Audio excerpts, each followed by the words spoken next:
আপনার জীবনে কি এমন সময় এসেছে যখন আপনার হৃদয়টা টুকরো টুকরো হয়ে গেছে? যখন কোনো আঘাত, যখন কোনো বিশ্বাসঘাতকতা, যখন গভীর বেদনা আপনার অন্তরকে এমনভাবে ভেঙে দিয়েছে যে নিজেকে এক অযোগ্য মূল্যহীন মানুষ বলে মনে হয়েছে।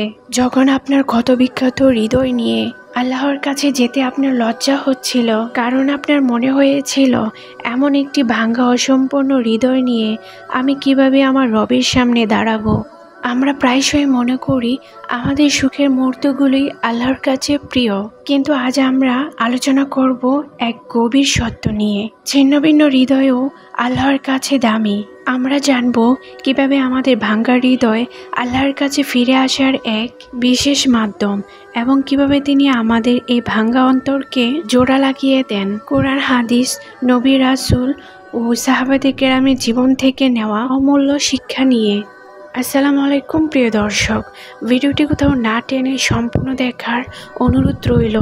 আপনার জীবনের অনেক কিছু প্রশ্নের উত্তর এখানে খুঁজে পাবেন। আল্লাহ তাআলা তার প্রতিটি সৃষ্টিকে ভালোবাসেন, কিন্তু কিছু বান্দা তার কাছে বিশেষ মর্যাদা লাভ করে, আর এই বিশেষ মর্যাদা তাদেরই থাকে যাদের হৃদয় ভেঙে যায় এবং তারা সেই ভাঙ্গা অন্তর নিয়ে আল্লাহর কাছে ফিরে আসে। সেই ভাঙ্গা হৃদয়ে থাকে বিনয়, একাকিত্ব, দুর্বলতা এবং আল্লাহর ওপর চরম নির্ভরশীলতা। একজন অহংকারী আত্মতৃপ্ত হৃদয়ের চেয়ে এমন একটি হৃদয় আল্লাহর কাছে বেশি প্রিয়, যা তার জন্য ভেঙেছে এবং তার দিকে ধাবিত হয়েছে।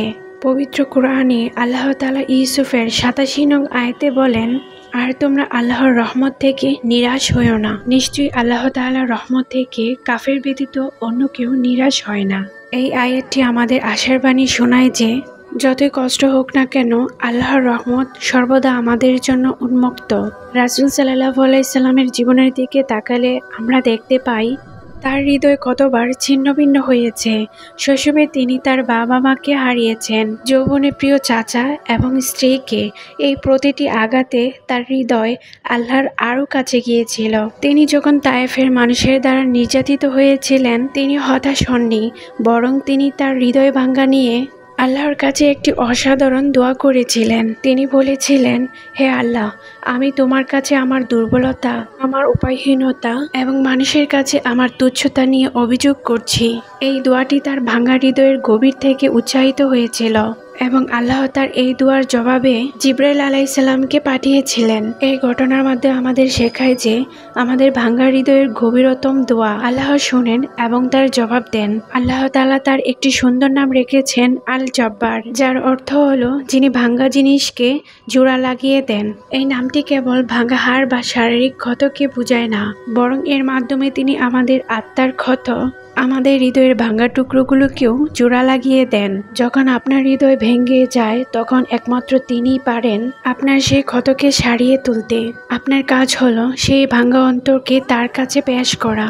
আল্লাহ তাআলা পবিত্র কুরআনের সূরা আর-জুয়ারের ৫৩ নং আয়াতে বলেন, বলুন, হে আমার বান্দাগণ, তোমরা যারা নিজেদের প্রতি অবিচার করেছ, গুনাহ করেছ, আল্লাহর রহমত থেকে তোমরা নিরাশ হইও না। নিশ্চয়ই আল্লাহ তাআলা সমস্ত গুনাহ ক্ষমা করে দেন এবং নিশ্চয়ই তিনি ক্ষমাশীল ও পরম দয়ালু। এই আয়াতটি আমাদের অন্তরের সব কষ্টকে মুছে দিতে পারে যদি আমরা আল্লাহর কাছে ফিরে যাই। একটি ভাঙ্গা হৃদয় প্রায়শই মানুষকে দুনিয়ার মোহ থেকে মুক্ত করে দেয়। যখন কোনো পার্থিব সম্পর্ক ভেঙে যায়, তখন আমরা বুঝতে পারি এই দুনিয়ার কোনো কিছুই স্থায়ী নয়, একমাত্র চিরস্থায়ী হচ্ছে আল্লাহ। এই উপলব্ধি আমাদেরকে আল্লাহর দিকে আরো বেশি ধাবিত করে। এক হাদিসে আল্লাহ তাআলা বলেন, আমি তাদের সাথে থাকি যাদের হৃদয় আমার জন্য ভেঙেছে, অথবা এর কাছাকাছি অর্থবহনকারী উক্তি। এই হাদিসটি ইঙ্গিত দেয় যে আল্লাহ তাআলা একজন দুর্বল, বিনয় ও ভাঙ্গা হৃদয় বান্দাকে কত ভালোবাসেন। হযরত ইউনূস সালামের ঘটনাও এক ছিন্নভিন্ন হৃদয়ের গল্প। তিনি যখন মাছের পেটে অন্ধকারে বন্দী ছিলেন, তখন তার হৃদয়ের সব আশা থেকে বিচ্ছিন্ন হয়ে গিয়েছিল, কিন্তু সেই চরম হতাশার মুহূর্তেও তিনি আল্লাহর কাছে দোয়া করেছিলেন, লা ইলাহা ইল্লা আনতা সুবহানাকা ইন্নী কুনতু মিনাজ জালিমিন, অর্থাৎ আপনি ছাড়া কোনো ইলাহ নেই, আপনি পবিত্র, নিশ্চয়ই আমি জালিমদের অন্তর্ভুক্ত। সূরা আম্বিয়া আয়াত 87। এই দোয়াটি ছিল এক বিনম্র, হতাশ এবং ভেঙে যাওয়া হৃদয়ের দোয়া। আর আল্লাহ তাআলা তার এই দোয়া কবুল করেছিলেন এবং তাকে মুক্তি দিয়েছিলেন। আপনার পরিস্থিতি যত কঠিন হোক না কেন, আপনার ভাঙা হৃদয়ের দোয়া আল্লাহ অবশ্যই শুনবেন। অনেক সময় আমরা আমাদের ব্যথাগুলোকে মানুষের কাছে লুকিয়ে রাখতে চাই, কারণ আমরা মনে করি যে কষ্ট আমাদের বুঝতে পারবে না। কিন্তু আল্লাহ তাআলা আমাদের ভেতরের প্রতিটা কষ্ট, প্রতিটা নীরব কান্না সম্পর্কে অবগত। রাসূল সাল্লাল্লাহু আলাইহি সাল্লাম বলেছেন, মুমিনের উপর যে কোনো ক্লান্তি, রোগ ব্যাধি, দুশ্চিন্তা, দুঃখ, কষ্ট, পেরেশানি আসে, এমনকি তার গায়ে একটি কাঁটা বাঁধলেও আল্লাহ এর বিনিময়ে তার গুনাহসমূহ ক্ষমা করে দেন। বুখারী, মুসলিম। আপনার এই ভাঙা হৃদয়, এই কষ্টগুলো আপনার গুনাহ ক্ষমার কারণ হচ্ছে। তাই এটিকে আল্লাহর কাছে ফিরে আসা একটি সুযোগ হিসেবে দেখুন। পরিশেষে যদি আপনার হৃদয় আচ্ছিন্ন ভিন্ন হয়ে থাকে, তাহলে হতাশ হবেন না। আপনার এই ভাঙা হৃদয়টি আল্লাহর কাছে সবচেয়ে দামি হতে পারে। যদি আপনি তার কাছে ফিরে আসেন, আপনার সমস্ত কষ্ট তার কাছে পেশ করেন। আল্লাহর কাছে আপনার এই ভাঙা হৃদয়, তার উপর আপনার পূর্ণ ভরসা এবং আপনার চোখের পানি সবচেয়ে প্রিয়, এবং আপনাকে এমন প্রশান্তি দান করবেন যা কোনো পার্থিব বস্তু আপনাকে দিতে পারবে না। হে আল্লাহ, হে অন্তর পরিবর্তনকারী, আমাদের অন্তরকে আপনার দ্বীনের উপর স্থির রাখুন। আমাদের এই ছিন্ন ভিন্ন হৃদয়গুলোকে আপনি আপনার রহমত দ্বারা জোড়া লাগিয়ে দিন।